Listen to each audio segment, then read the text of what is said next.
दोस्तों, जय Hind. Defence news के चैनल से सुबेदार तोमर आपका स्वागत करता है। दोस्तों, आज का विषय है मेरा पूर्व सैनिकों के आंदोलन पर पूरा ये आधारित है। इसका मैं एक एक आपको शुरू से और आखिरी तक का इसका हमारी क्या प्रोग्रेस चल रही है इसके बारे में बताना चाहता हूँ। तो दोस्तों, सबसे पहले मैं आपको बताना चाहता हूं कि कई महीनों से देखा जा रहा है कि हमारे पूर्व सैनिकों में बड़ी गुटबाजी हो गई है और वह एक दूसरे को आए दिन उनकी आलोचना कर रहे हैं।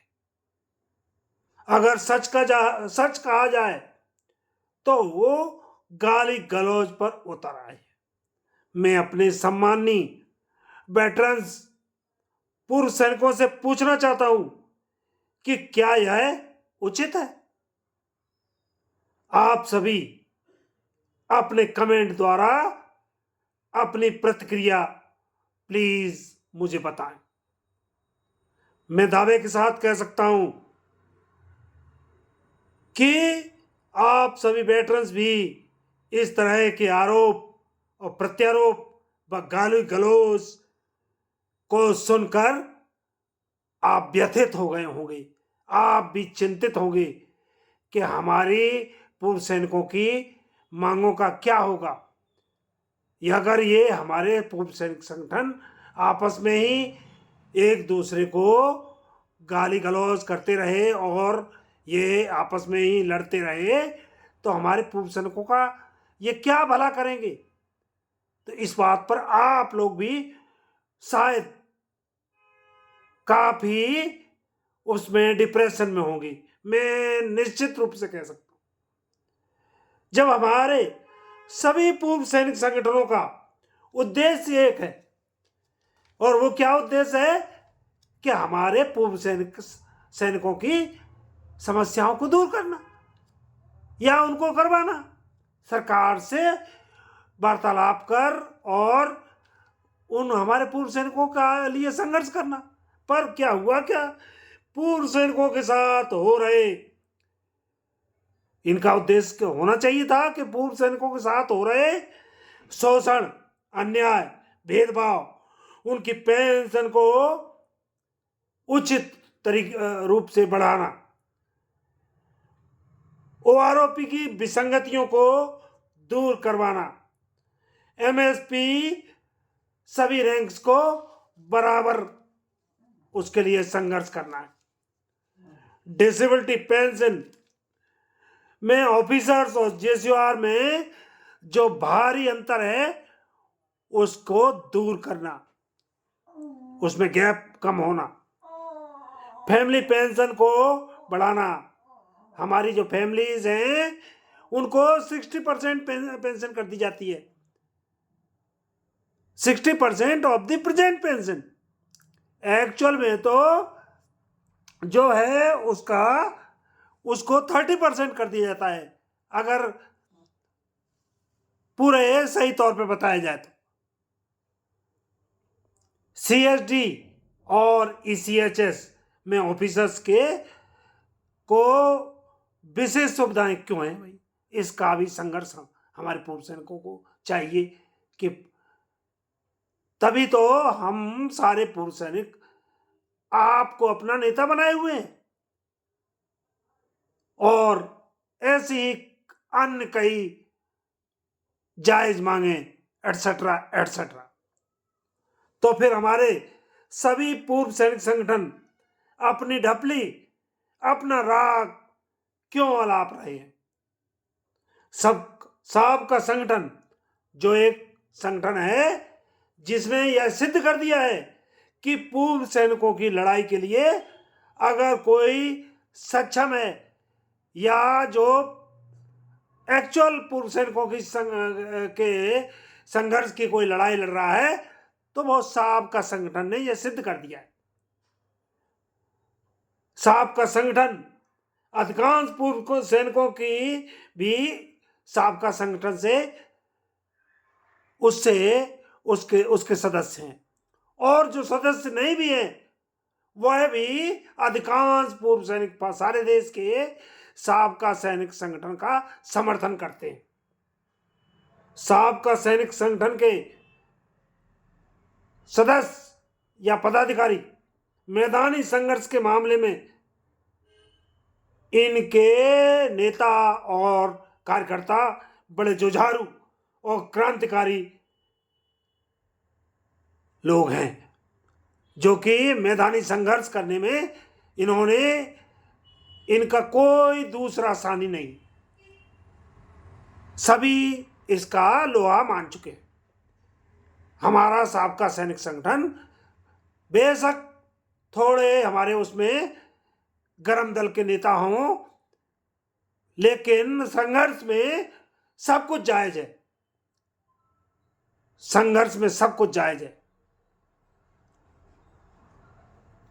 नेता और ऐसे हमारे देशव्यापी आंदोलन, इसने हमारे सैनिक साबका संगठन ने हमारे पूर्व सैनिकों के आंदोलन को आज देशव्यापी आंदोलन बना दिया है। इसका अगर श्रेय किसी को जाता है तो हमारे साबका सैनिक संगठन, जो कि आज 11 महीने से लगातार विदाउट एनी ब्रेक, सर्दी बरसात गर्मी सारे मौसम इन्होंने झेल कर और अपने घर बार छोड़कर और बड़े निस्वार्थ भाव से या 11 महीने से जंतर मंतर पर आंदोलन की मशाल जलाए हुए हैं।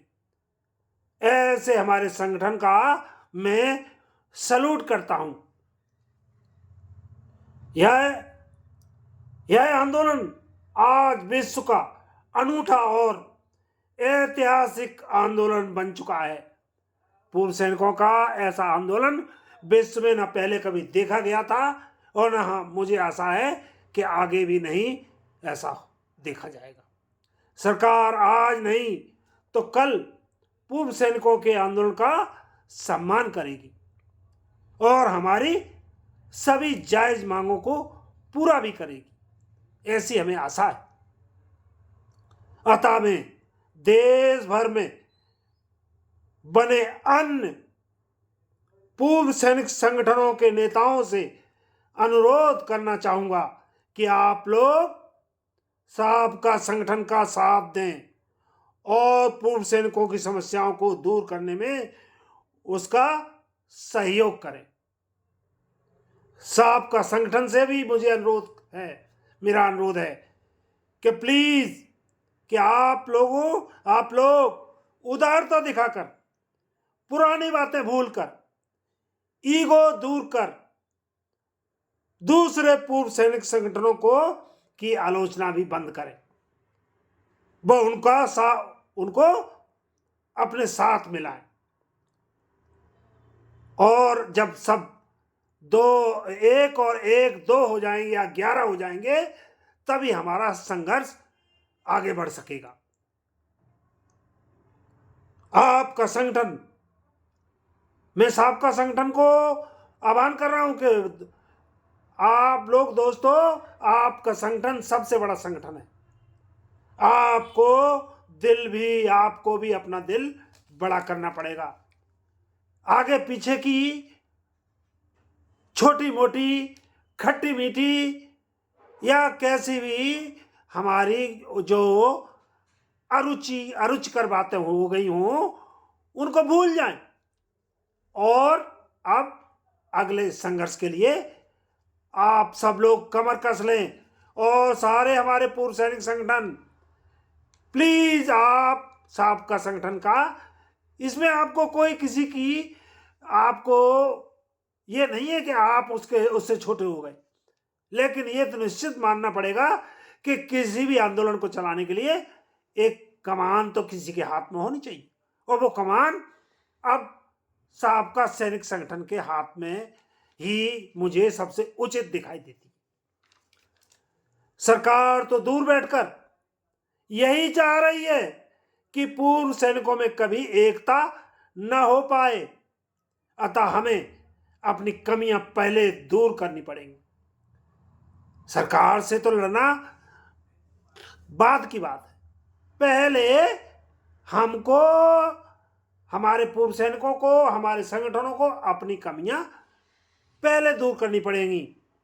पूर्व सैनिकों से भी मैं कहना चाहता हूं कि एक सुर में कहो कि साडा हक इत्थे रख, अभी नहीं तो कभी नहीं, यही समय है और सही समय है।